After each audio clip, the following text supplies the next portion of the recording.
My name is Leora, a 20-year-old college junior studying anthropology at a small university in the Midwest.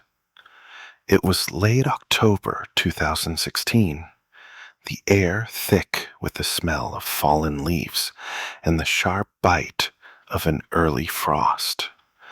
I'd always been the cautious type, checking locks twice, avoiding dark alleys. But that night, after a friend's Halloween party, I let my guard down. It was nearly 2 a.m., and the streets were empty, bathed in the dim glow of streetlights flickering like tired candles.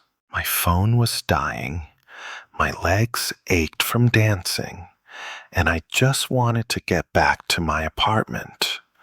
So I opened the Uber app, requested a ride, and waited. The app pinged. A driver named Grady accepted the trip. His profile photo was blurry, just a grainy shot of a man with a baseball cap pulled low over his eyes. His rating was decent, 4.7 stars, so I didn't think much of it. A few minutes later, headlights cut through the fog, and a beat-up gray sedan rolled up to the curb. The window slid down, and a voice rasped out, "Leora, right? Hop in." I hesitated for a split second. Something about his tone, a little too eager, a little too rough, sent a shiver down my spine, but I brushed it off. I was tired, cold, and the party's buzz was wearing off. I climbed into the back seat, the leather creaking under me, and the car smelled faintly of stale cigarettes and something metallic I couldn't place. Grady twisted around to look at me, his face half lit by the dashboard. He was older than I'd expected, maybe 40, with a scruffy beard and eyes that glinted like wet glass. "Fun night?" he asked, smirking. "Yeah, just a Halloween thing," I mumbled, buckling my seatbelt and staring out the window. The streets blurred past as he pulled away, and I figured that'd be the end of it. A quiet ride home. But then he kept talking. "You live alone, Leora?" His voice was casual, but the question hit me like a slap. My head snapped up, meeting his gaze in the rearview mirror. Those glassy eyes were locked onto mine, unblinking. No," I lied, my throat tightening. "I've got roommates." My heart started to thud, a slow, heavy beat that echoed in my ears. "Good to know," he said, nodding slowly, like he was filing it away. "What do you study? You look like a smart girl." "Anthropology," I replied, keeping it short, hoping he'd drop it. But he didn't. "Anthropology, huh? Studying people, cultures. Bet you're good at reading folks." He chuckled, a low, grating sound that made my skin crawl. "I saw your friends back there at the party. Wild bunch.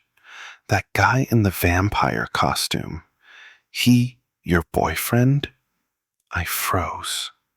My apartment was miles from the party, and I hadn't told him where it was held. How did he know about my friends? Had he been watching us?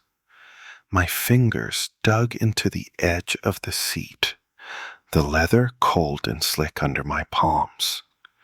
"No," I said, voice barely above a whisper. just a friend." "Shame," he said, his smirk widening in the mirror.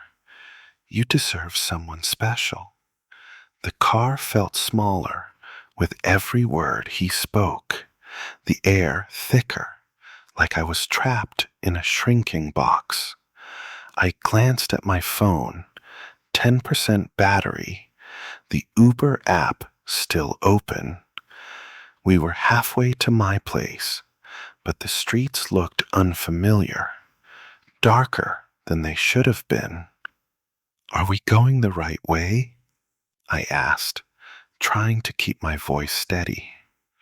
"Oh, yeah," he said, waving a hand dismissively.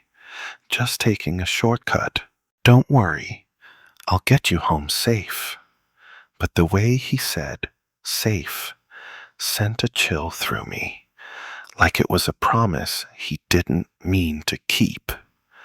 Silence fell for a moment, but it wasn't comforting. It was heavy, oppressive, like the quiet before a storm. Then he spoke again, softer this time, almost a whisper. "You ever feel like someone's watching you, Leora? Like they know you better than you know yourself?" My stomach dropped.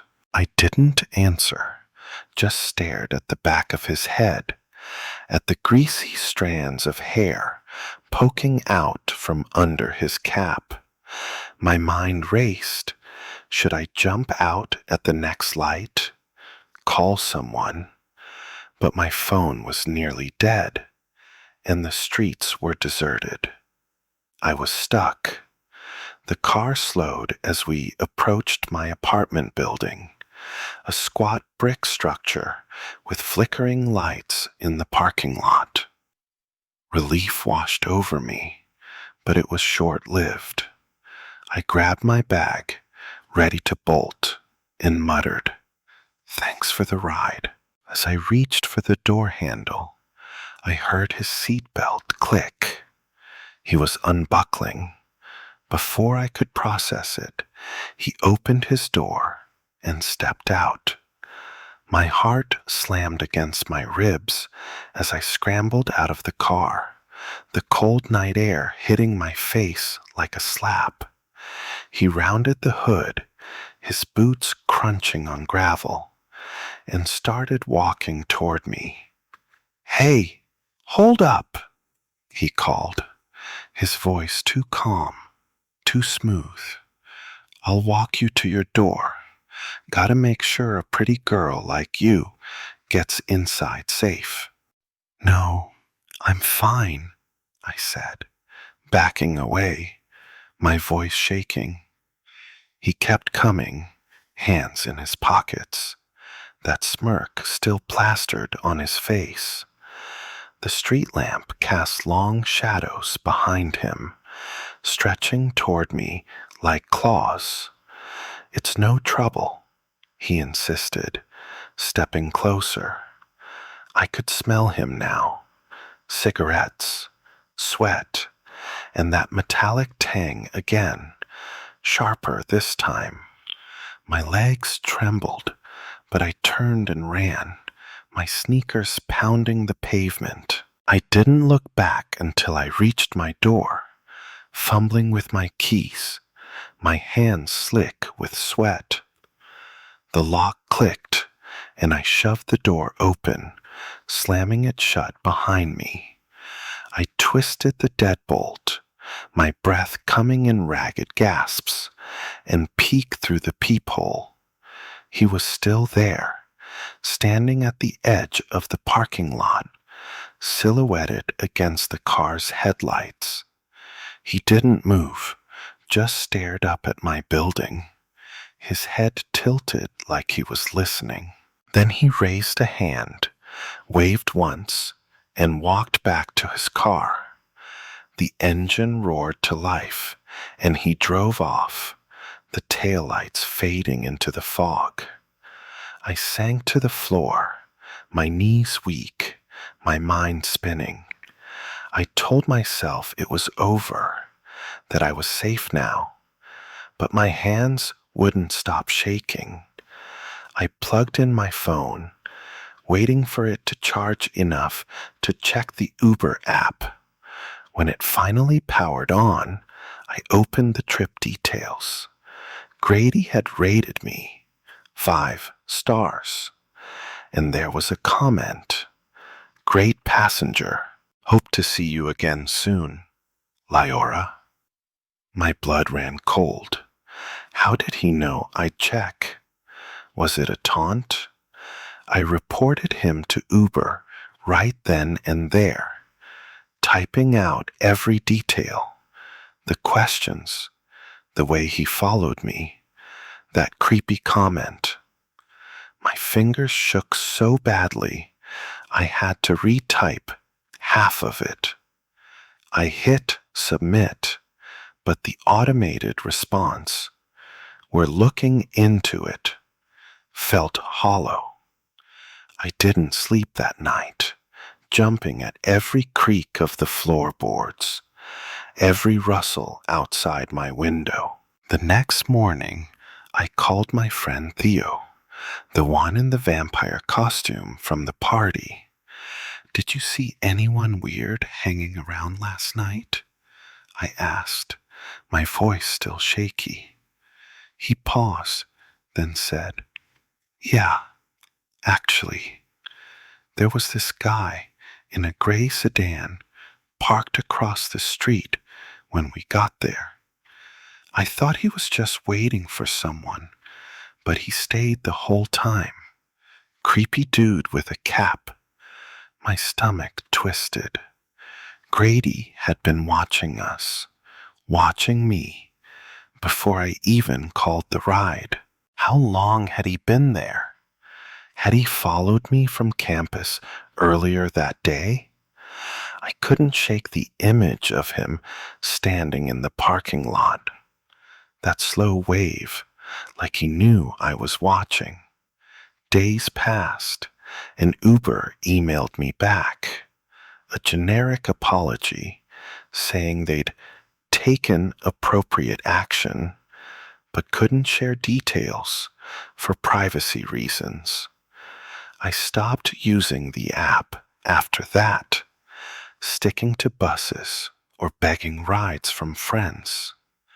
But the fear lingered. I started noticing things, shadows moving too slowly outside my window, the faint sound of a car idling late at night. Once, I found a cigarette butt near my mailbox, still warm, the same brand I'd smelled in Grady's car. One night, a week later, I woke up to my phone buzzing. It was 3 a.m., the screen glowing with a notification from an unknown number. The message was simple. "You look nice in that red sweater today." I'd worn a red sweater to class that afternoon. My breath caught in my throat, and I bolted to the window, peering through the blinds. The street was empty, but I couldn't shake the feeling of eyes on me, boring through the glass. I called the police this time, my voice trembling as I explained everything. They came, took a report, and promised to patrol the area, but they found nothing.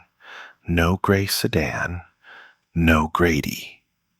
They suggested I change my number, get a security camera, but it didn't feel like enough. I moved out of that apartment a month later, crashing with Theo until I could find a new place. Even now, years later, I can't shake it. Every time I see a gray car, my pulse spikes. Every unfamiliar face feels like a threat. I don't know if Grady was just a creep who got off on scaring me, or if he had something darker planned. But that comment, Hope to see you again soon still echoes in my head, a promise I pray he never keeps.